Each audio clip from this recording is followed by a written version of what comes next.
everyone, welcome to my Atlanta mini vlog part 2. This is the Atlanta airport, Hartsfield Jackson. They had amazing pieces of art, lots of sculptures, and forgive the noise, background noise, but just if you can look on the side, they have like very amazing pieces of art, and the sculptures were really nice to look at.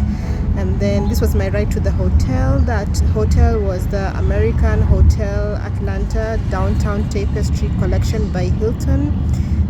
It was very nice, sunny, warm, lots of cars on the highway. Most of them were like black cars, nice black cars. If you watched part 1, you will see I was amazed by like the large open fields. Just very nice, sunny, warm. It was a long way to the airport, so just looking at the scenery. I think it is a very like transport driven city. I think they're very like the town itself, lots of cars, and then the between one place to another was far apart. This is nearer downtown, so you're seeing more houses, and they look like more like bungalows than anything. Far apart, not really townhouses. My driver was pretty nice. I was getting used to him calling me sir, madam. And then now here is the hotel. I'm gonna give you a small hotel tour, the art, and then I'm just gonna show you the back. There was an iron board, safe, the iron itself, some hangers, yeah. And then back to the bathroom. Yeah, just was checking out the art, the bathroom, the shower. It had the nice like shampoos and conditioners in there, some hand soap, towels.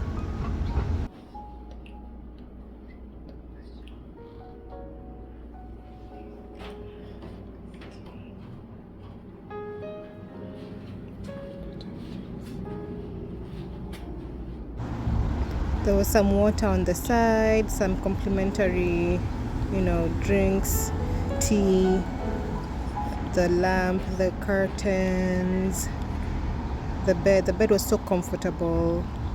Just looking outside to see what's out there. There was a hotel on opposite me.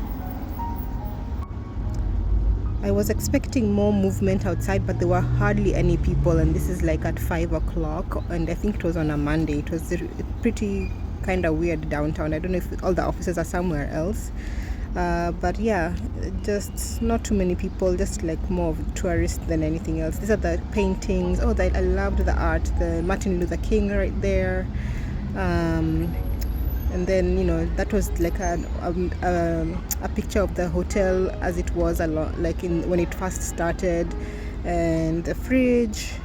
Just lovely art. I liked the vibe. It was like nice browns, dark, very like Black American kind of colors, African colors, yeah. So yeah, you can continue looking at the room, and then next you will see me going to the restaurant downstairs, but I'll let you watch from here.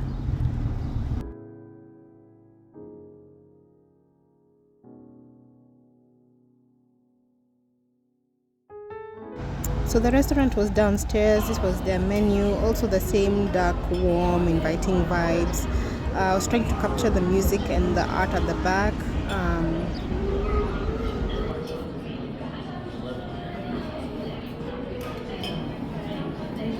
Yeah.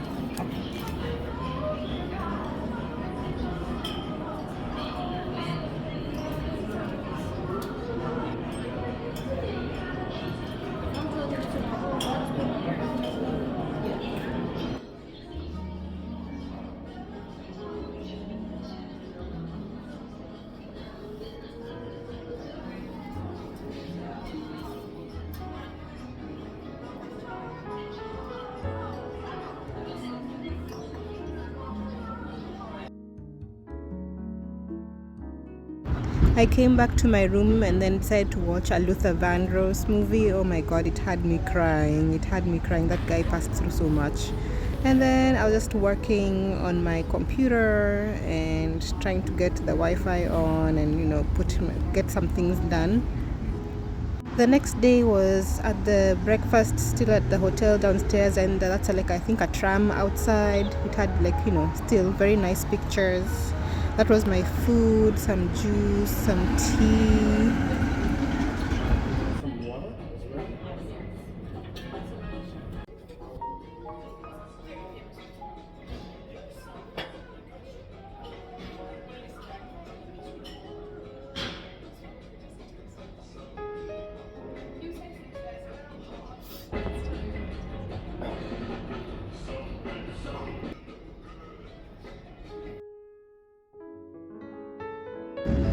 I decided to have some southern staples, so I had some chicken and waffles with some honey, no, actually maple syrup, and then that's like I think it was a jasmine tea.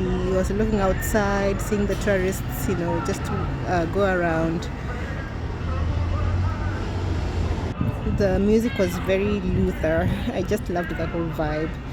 I went for a walk. I decided to go for a walk outside.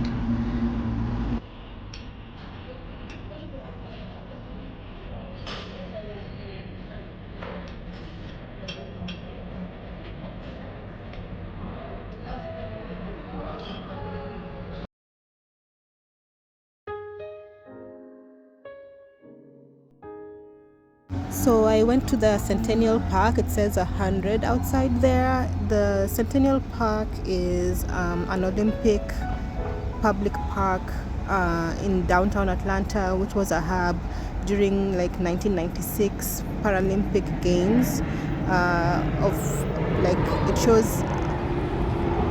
It has a lot of these bricks with people who donated to making this park. It was kind of like a gray. No, this day was kind of sunny. But a little bit more grayer than the day before. It was a good day to walk. You can stop and pause to see like the names of the people on the bricks if you want.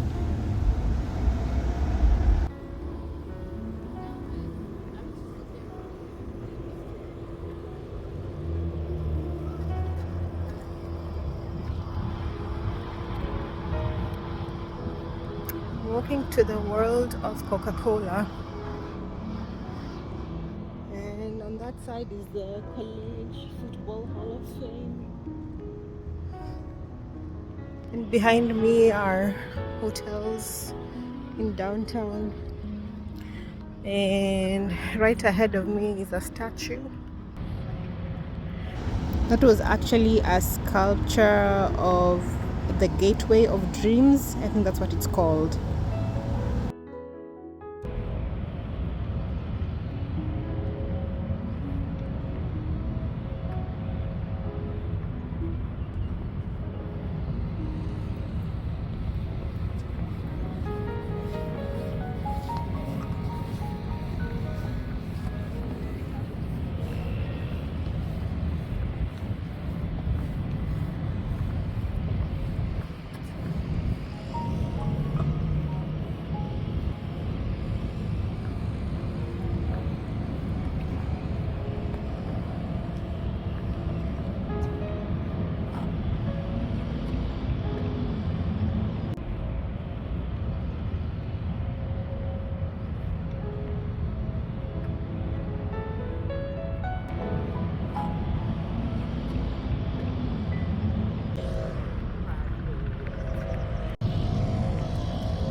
Now I was reaching the end of the park and going towards Pemberton Place, where we get to the World of Coca-Cola.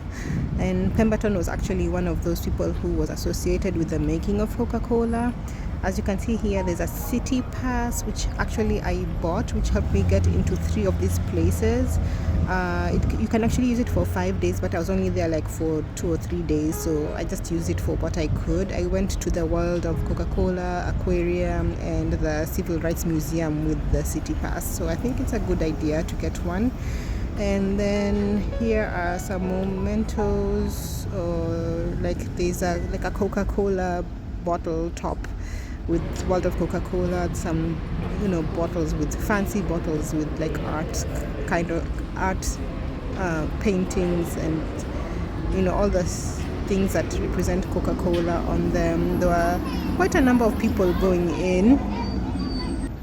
As you walk in, there are some mementos of Coca-Cola, an introduction to World of Coke, and an explanation of the history and factory procedures and how they like canonized or memorized it, and some cartoons to explain the process. And H. Chandler was a little bit of a genius at advertising, because once H. Chandler sold it in 1919, he sold it for $23 million. When every time Coca-Cola sold one, Motor was the one that celebrated. Then you have Workerman behind them. Workerman makes sure everything went down smooth and everything was fixed nice and good. And then my favorite is Kissy Puff. Look at them lips. Kissy Puff kissed every Coca-Cola and just showed the love. And then we have Penguin. Penguin was the one that kept it cold, nice and cold. Yeah. The next area was the vault, and this was a place where it just shows how Coca-Cola kept its secrets, how Coca-Cola was designed from the beginning to what it became in the end. As you can see, there's the name Pemberton there, who designed the Coca-Cola, and then Mr. George Candler, who eventually took charge.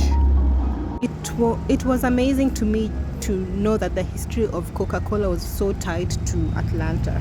These are some some interactive spots. This is like an old Coca-Cola bottle. I don't know if it was the first one. It was a small bottle, and then this is just some things designed with Coca-Cola, I guess, for marketing, and old Coca-Cola bottles. You can pause to check the different places that you would like to see. This is also one of the interactive moments where you could make music into an advert. There's a lot more that I couldn't record that you'd have to check out on your own, but it's really a good place to come and see and learn about the world of Coke. So I'm just gonna leave you here.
Coming up is another entrance with a lot of artistic bottles, just art on the Coca-Cola bottles, which were on the side lining one of the entrances. This is a polar bear moment, like a memento. If you wanted to take a postcard with the polar ice bear, one of the chairs, this was really cool, just lovely. And then this showed the different Cokes and Fantas and Sprites around the world. They're all different depending on the country, and this was Sprite that we know of, and then this was Tony in Tanzania. I had to taste that one, and it tasted really good. I don't know why they said Tanzania, because it should be Kenya, but yeah, so that was good. It was so filling. Of course, again, George Candler. and then just a lot of pictures and interactive moments, and just you can see, like, go around, read.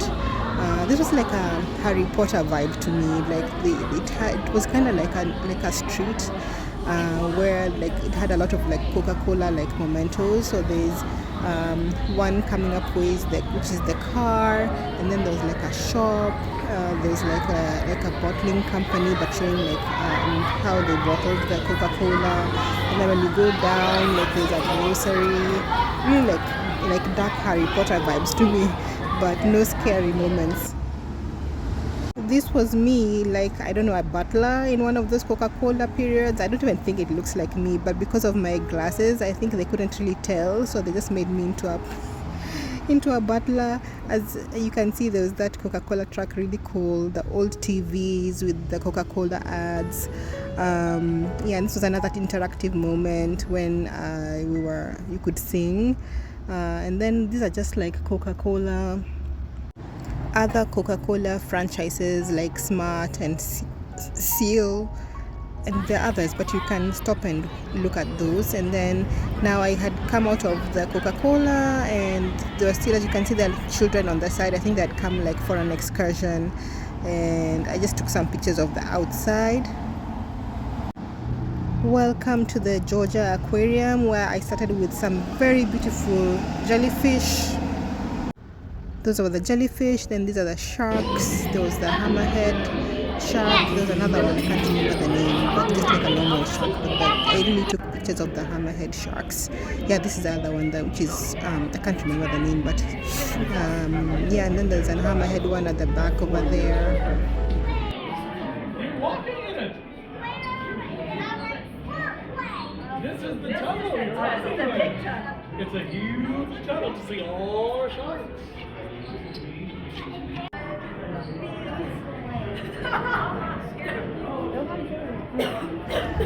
I wasn't able to see the dolphins, but we'll see the rest. That one like needed like a special ticket. These are still the sharks, but coming up next are the beluga whales. See, look at that hammerhead shark. Oh, so beautiful.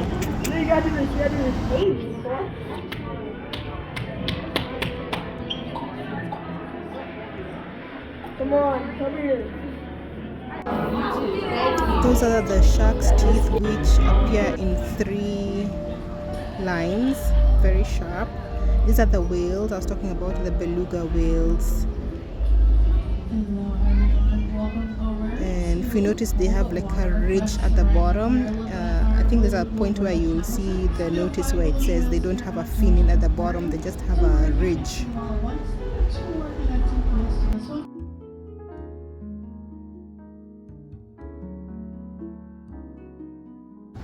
If you look closely, these are seahorses, very small, tiny ones. Look really close.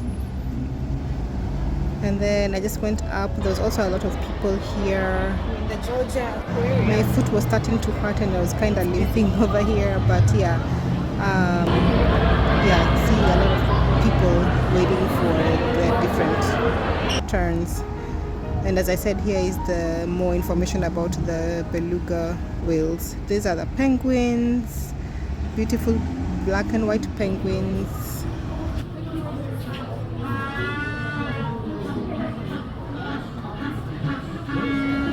When I see penguins, I remember the old cartoon Pingu. I'm probably dating myself, but do you remember Pingu? Yes, these are some ducks. And then after the ducks, you're gonna see what they call puffins. They kind of look here are the puffins. They kind of look like penguins, but they are like more fluffy with orange beaks.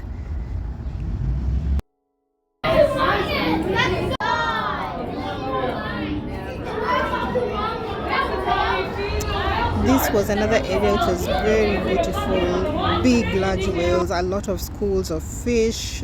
This was, I think, a stingray. I think they had a name for it, mantina. I don't know if it's the same thing as mantina and a stingray, but it looks like a stingray. So huge, so beautiful. Look at this, is at the its belly. If you can see it from the bottom. See, there are so many of them. And then this was just like some bio. You'll see the description.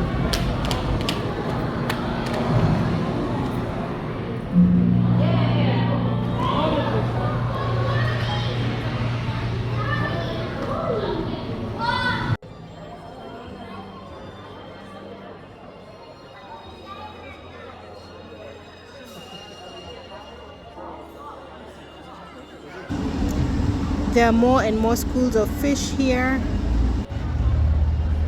The more colorful fish will be coming in the next clip, but it just, it makes you reflect on how beautiful nature is, how amazing it is. Look at the yellow ones, then there's the black and white ones.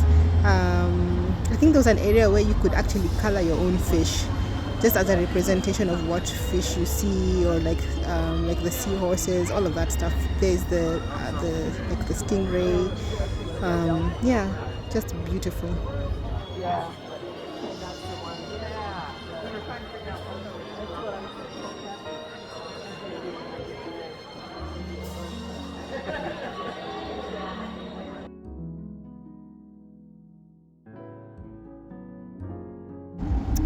More beautiful jellyfish. They're just very pretty. And then I think this was nearing the end, but this is the colorful fish. You're gonna see some colorful coral. Here we go. And then this was going to the end, so I think after this I just went to one of the shops and bought some things. I went to the shop and bought some things here, like some keychains and things like that. Then went back to the hotel. Here's me just taking a photo at the hotel. Then went for dinner and actually this was not dinner. I went to the Center for Civil Rights. This was actually the next day, so that was breakfast actually, for the next day, the breakfast. But we went through the Centennial Park again, and I took a different scenic route, passing it's called the Water Gardens. It was also a little bit cold that day, and we will see me going into the National Center for Civil Rights.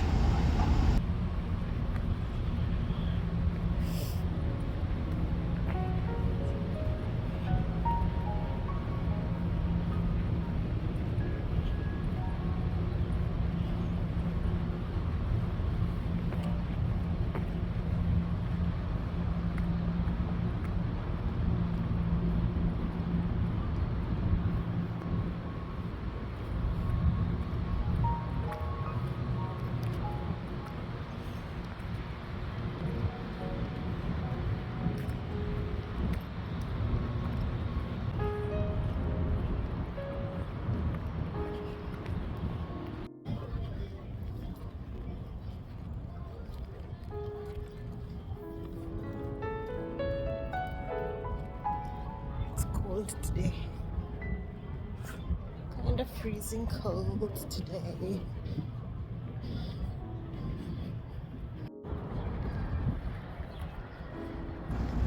The history here was amazing, about Black Americans, how they fought to get their rights recognized, what happened during their struggle. Look, there was a colored waiting room. Like, all that history was great. You can stop and read some of it. They had to go to court. They had to all of these rallies that they had to attend. You see the peaceful processions. There was a theater. You'll see it coming up next, telling the story of like Martin Luther King. So here we go, and there's one of his quotes, and it also showed like how the protests took place. There was a bus they had to go in which traversed the states. This was the struggle between 1970s to the 2000s, and it has just small excerpts of what happened during those years. And then the next one was a different place showing like Black American art, history tied to their art and the tapestry, and different like sculptures. And then lastly was our very own Wangari Maathai, and this other one beside her is Shirin Ebad and the struggle for rights. I hope you enjoyed this. Thanks for watching. See me on my next video.